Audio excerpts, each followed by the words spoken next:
PT 광장 스포츠 중재 전담기구 필요하다.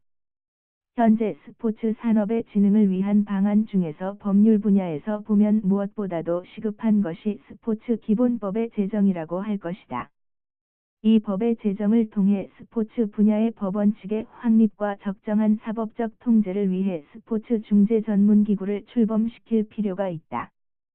현재 스포츠 분야의 분쟁에 있어서 법원의 역할은 상대적으로 제한적이기 때문에 스포츠 중재 전담기구의 도입 역시 그 어느 사안보다도 시급하게 느껴진다.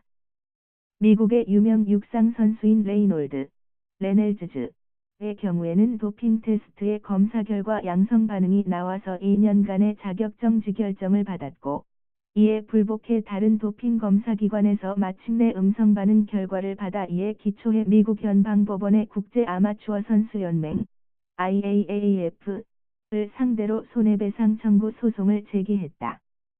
다행스럽게 1심에서는 2,740만 달러의 손해배상 판결을 얻었으나 2심에서는 미국 연방법원이 IAAF에 대해 인적관할 권한이 없다는 이유로 청구가 기각됐고 이후 연방대법원에 상고했으나 상고 허가가 받아들여지지 않았다.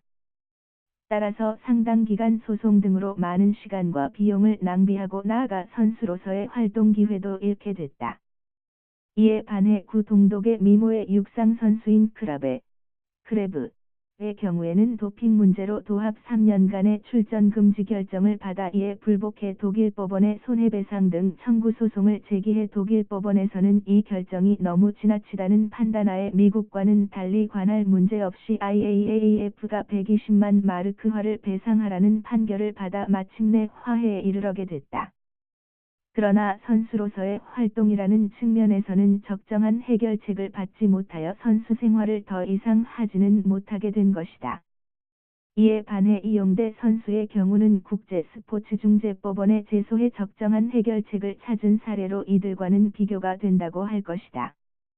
즉 스포츠 분쟁의 특성상 신속하고 경제적이며 전문성 있는 전문 분쟁 해결 절차가 필요한 것인데 이러한 절차가 좀 더 활용될 수 있는 법제도적 장치와 이에 대한 지원이 필요하다는 것을 보여주고 있다. 스포츠 중재기구의 설립 이후에 또 다른 문제는 해당 스포츠 중재기구의 관할권의 확보 문제다.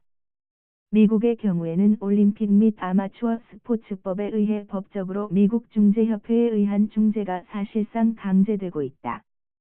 이에 반해 일본의 경우에는 강제 수락 조항을 두고 각종 스포츠 단체에 대해 이의 수용을 단지 권고하는 수준에 그쳤다.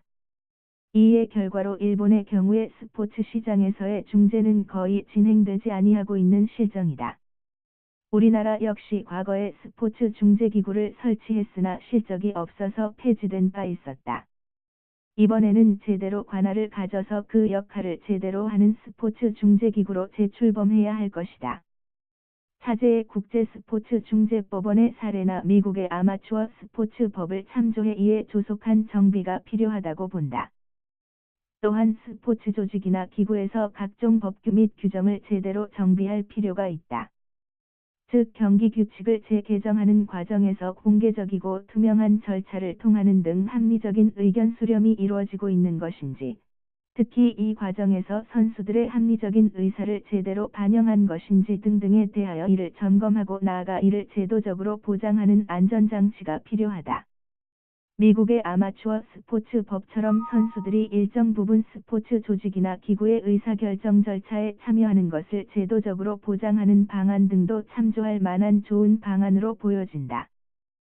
또한 규정 자체가 합리성을 보유하고 있는지 여부도 내부적으로 뿐만이 아니라 외부적으로 또한 사후적으로 검증하는 시스템을 구축할 필요가 있다.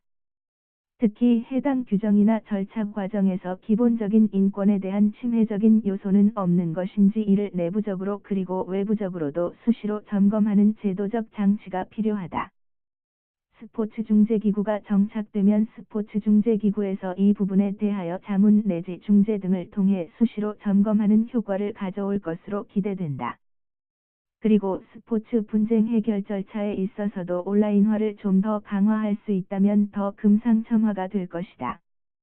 특히 온라인 스포츠의 비중이 증가함에 따라 온라인 분쟁 해결 절차의 과감한 도입이 필요할 것으로 보인다. 정보기술 산업의 강국으로서 이 부분도 우리나라가 좀 더 주도권을 가지고 나아갈 필요가 있다.